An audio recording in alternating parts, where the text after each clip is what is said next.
Hello my dear friends, you're on the Military Summary channel, and this short video we're going to discuss events that took place during the previous 12 hours. And of course the most important updates are coming from Bakhmut. The Russians are saying, to be more precise, the head of Wagner's Prigozhin reported that during the previous day, the previous 24 hours, they managed to develop their bridgehead in the vicinity of Bakhmut for another 150 meters, and that there are just a little bit less than 3 square kilometers that are still under Ukrainian control. If we take a look at the Western sources map, I have already updated this map, and this is the current situation in Bakhmut. So this territory is around 3 square kilometers, and as you can see, the situation for the Ukrainians is very bad.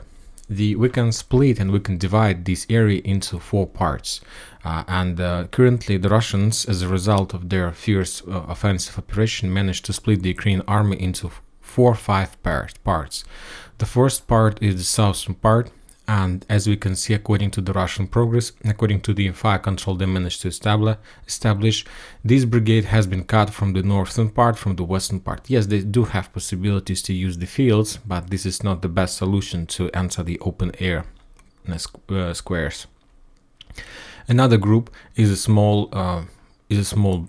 group of Ukrainian forces who is located in this salient. I believe that these forces is going to step back very soon, because currently they appeared in a small salient, and the Russians have already established physical and fire sniper control over this N32 road, and if the Ukrainians have some kind of trenches or underground tunnels to use, then they will be able to evacuate from this area.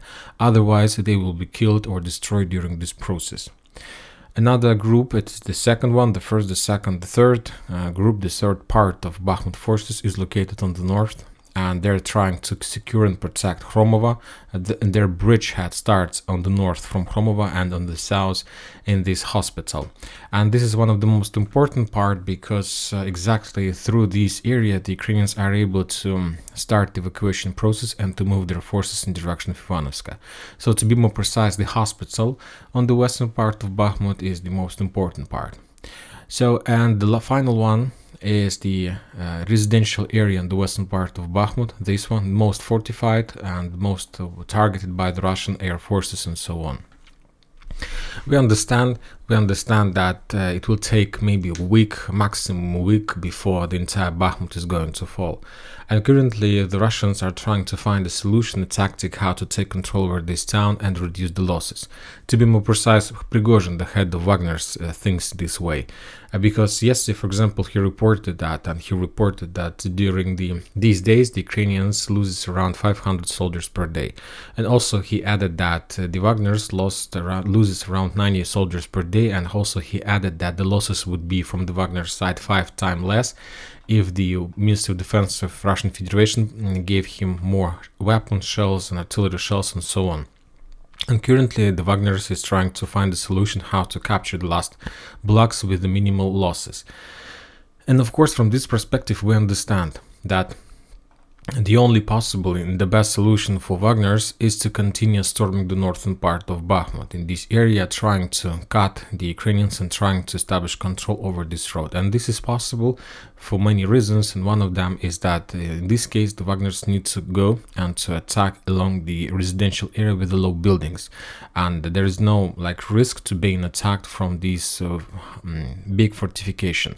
From the other side, we understand, for example, that this salient will be collapsed automatically within the next few days, because, or not days, but within the next few hours, because this area is almost has been encircled and there is no chances for the Ukrainians in this area to survive. So that's why I believe they will take a decision to step back, and maybe today we're going to receive updates about the progress in this area.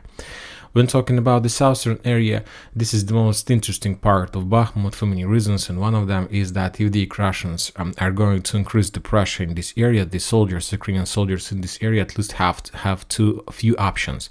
The first option is to stand there and die and to fight till the last Ukrainian, but we understand that they're not going to choose this option.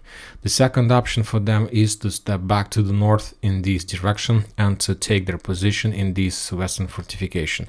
And the last option is, under the pressure of the Russian forces, to step back in direction of Ivanovska. And this is also very important.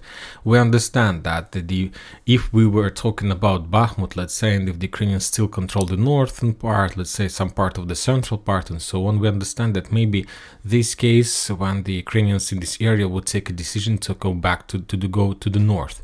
But we understand that if the Russians can increase the pressure in this area, most of the forces in this area would take a decision to step back in direction of Ivanovska. So this is another area that the Russians are going to increase the pressure during the next few days, because when talking to the north, to the south, the Russians will force a lot of forces of the Ukrainians to step back in direction of Ivanovskaya, not to the north, because it's suicide thing. And another operation will be to attack the northern part between Khromovo, because this area controls the entrance to the safe road that connects the western part of Bakhmut and Ivanovska. So I expect that within the next few days the entire picture of Bakhmut is going to be solved, and this town finally will be captured by the Russians. And that's it about the Bakhmut. Another important updates are coming from South Donetsk area. The Minister of Defense of Russian Federation, the part, let's say the press part of this front line, published yesterday very late in the evening, according to the local time, their own report about the situation, and they're saying that as a result of fierce clashes in this area, the Russians attacked Prichistovka, bombed Prichistovka, the Russians attacked like warehouses on the Zaporozhye front line. As a result of those artillery duels, the Ukrainians lost 33 soldiers, 3 armored vehicles and 1 artillery system. And that's it for this short update. Military Summary channel reminds we condemn any violence in Ukraine. Thank you for watching, subscribe to my channel, put your likes, join my Patreon, and have a good day. Bye bye.